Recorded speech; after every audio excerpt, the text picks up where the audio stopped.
Баршаңызға сәлем достар, каналыма қош келдіңіздер. Бүгін сіздерге өте дәмді әрі ерекше болып келетін осындай керемет тағамның түрін жасап көрсетейін деп тұрмын. Ауызашарға сіздер жасап көріңіз, өте дәмді шығады.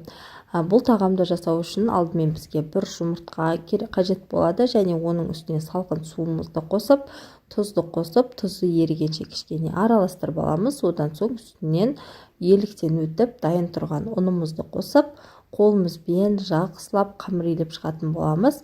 Кәдімгі мантының қамыры секілді етіп илеп аламыз. Менде осындай тығыздықта қамыр иленіп шықты. Енді целлофанға салып 10-15 минут уақытқа бөлме температурасында қоя тұрамыз. Осы кезде иі қанып әдемі болып тұрады. Осы арада жаңағы ішіне салатын салмасын дайындаймыз. Әуелі бізге қара кесек ет қажет болады. Етті жақсылап қолымызбен ұсақтап турап аламыз. Мен осындай еттің туралған түрін пайдаландым. Егер сіздерде жаңағы тартылған ет болатын болса, оны да қосып жасасаңыздар болады. Мінекей етімізді жақсылап ұсақтап турап болғаннан кейін ыдысымызға салып, оның үстінен бір үлкен пиязды барынша ұсақтап турап дайындап алдым. Одан соң еттің үстінен қосып, қара бұрыш қостым. Етім тұздалған болғандықтан тұз қоспадым. Осымен салмасы дайын болды. Енді иі қанып дайын тұрған қамырды алып, қолымызбен үлкейте отырып, әдемілеп жайып алатын боламыз. Біз қамырымызды қатты емес, жұқа да емес, орташа тығыздықта жайып дайындап алуымыз керек. Яғни пельменнің қамыры секілді етіп жайып алдым. Мен қамырды 2-3 мәрте илеп қойдым. Сол кезде иі қанып, жаюға өте әдемі болып қалды. Әрі өте тез жайылып шықты. Мінекей, менің қамырым осындай көлемде шықты. Енді өзімізге бір ыңғайлы осындай кесемен дөңгелектеп қамырымызды бөліп алатын боламыз. Мінекей, дәл осы видеода көріп тұрғандарыңыздай дөңгелектеп аламыз.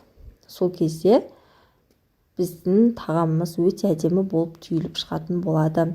Барлығын жасап болғаннан кейін ішіне жаңағы салмасын салып, видеода көріп тұрғандарыңыздай 3 бұрышты етіп түйетін боламыз.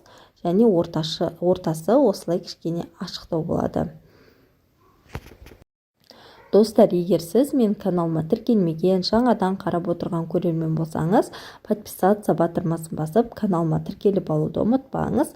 Алдағы уақытта сіздермен көптеген видео рецептермен бөлісетін боламын. Және каналымдағы видео бөліміне өтетін болсаңыз, сіздер іздеген бірнеше видео рецептерді таба аласыздар. Мінекей достар, барлығын түйіп дайындап болғаннан кейін мантаваркаға салып, бетін жақсылап майлап, одан соң 45 минут уақыт буға пісіріп алатын боламыз. Осы уақытта қызып тұрған табамызға майды құйып, оның үстінен пиязды салып, жақсылап қызартып қуырып аламыз пиязды. Сол кезде тағамымыз өте дәмді шығады. Мінекей, дәл осылай қызартып пиязды қуырып алдым. Одан соң үстінен сәбізді турап қосатын боламыз. Мен жарты сәбізді турап қостым. Оны да кішкене 1-2 минут қуырып болғаннан кейін үстінен картопты қосамыз. Мен картопты әдемі көріну үшін осындай арнайы кескіш құралмен кесіп алдым. Жақсылап араластырып аламыз. Одан соң дәмдеуіштерін қоса бастаймыз. Мен 1 шай қасық тұз және жарты шай қасық қара бұрыштан қостым. Және орегано дәмдеуішімен лавр жапырағынан да қостым.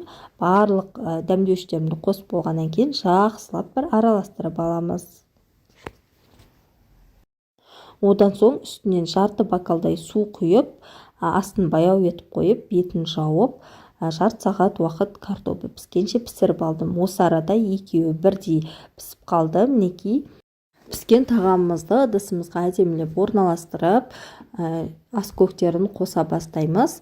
Өте дәмді тағамдардың бірі болып шықты достар. Сіздер де бір рет болсын жасап көріңіздер. Сіздерге де ұнайды деген ойдамын. Егер сіздерге видео рецепт ұнаған болса, подписаться батырмасын басып, каналыма тіркеліп алуды ұмытпаңыз. Алдағы уақытта сіздермен көптеген пайдалы рецептермен бөлісетін боламын. Видеоны соңына дейін қарап менімен бірге болғандарыңыз үшін рахмет. Баршаңызға ас болсын.